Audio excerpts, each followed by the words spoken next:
কিন্তু দুর্ভাগ্যবশত সেই আগুনে ডেভিডের ডান হাত ও ঘর পুড়ে যায়। হঠাৎ সেখানে বৃষ্টি শুরু হয়, কিন্তু ইতিমধ্যে তার ঘর পুরোপুরি আগুনে পুড়ে শেষ হয়ে গেছে। এখন তাকে বেঁচে থাকতে হলে একমাত্র লাইট হাউসেই থাকতে হবে। সে তার রাইফেলটি নিয়ে লাইট হাউসের পাশে পাথরের পিছনে লুকিয়ে পড়ে, আর সকাল হলে দেখতে পারে গ্রুনার পানি নেয়ার জন্য বাহির হয়েছে। তখনই ডেভিড তার রাইফেলটি গ্রুনারের দিকে তাক করে। এখানে তার গ্রুনারকে গুলি করার কোনো ইচ্ছা ছিল না, সে শুধু চাইছিল লাইট হাউসে যেভাবেই হোক থাকতে হবে। তখন গ্রুনারের সাথে থাকা সেই অদ্ভুত ক্রিচারটি তাকে আক্রমণ করে বসে। ওই ক্রিচারটি গ্রুনারকে যে কোনো বিপদ থেকে রক্ষা করত। ডেভিড নিজেকে বাঁচাতে ক্রিচারটির দিকে রাইফেল তাক করে। ঠিক তখনই গ্রুনার এসে তাকে থামতে বলে। ডেভিড বলে, আমাকে লাইট হাউসে থাকতে দিলে আমি একে গুলি করব না। বিনিময়ে আমার কাছে 1 বছরের যে খাবার আছে তা তোমার সঙ্গে শেয়ার করব। গ্রুনার কিছুক্ষণ চুপ থাকার পর ডেভিডের কথায় রাজি হয়ে যায়, আর সন্ধ্যা হওয়ার আগেই দুজন সেই খাবারগুলো লাইট হাউসে নিয়ে আসে। পরের দিন সকালে সেই ক্রিচারটি ডেভিডের ক্ষত হাত চাটছিল যখন ডেভিড ঘুমে আচ্ছন্ন ছিল, আর ঘুম থেকে উঠে দেখতে পায় তার হাত অনেকটা ঠিক হয়ে গেছে। এরপর ডেভিড দেখে লাইট হাউসের একদম উপরে গ্রুনার রাইফেলের বুলেটগুলো গুনছে, যেগুলো তার রাইফেল থেকে পেয়েছে, আর এই ক্রিচারটি গ্রুনারকে নিজের মতো করে সাহায্য করছে।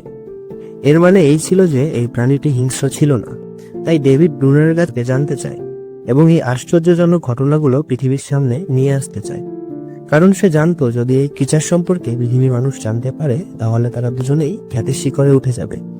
কিন্তু গ্রুনার এসব কিছুই চায় না, আর সে এই দ্বীপ ছেড়ে কোথাও যেতে চায় না।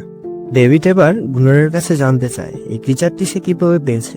তখন গ্রুনার বলে, অনেকদিন আগে এই একটি মাছ ধরা জালে ক্রিচারটি আটকা পড়ে, আর সে তাকে জাল থেকে মুক্ত করে আনে। তখন ক্রিচারটি অনেক ছোট ছিল, সে সময় থেকে ক্রিচারটি তার সাথে থেকে যায়। গ্রুনার একজন রাগী মানুষ ছিল, আর সে কখনো সেই ক্রিচারের সাথে ভালো ব্যবহার করেনি। সে সবসময় তার উপর শারীরিক শোষণ ও নির্যাতন করত। যাই হোক, ডেভিড আর এখন এখানে থাকতে চায় না।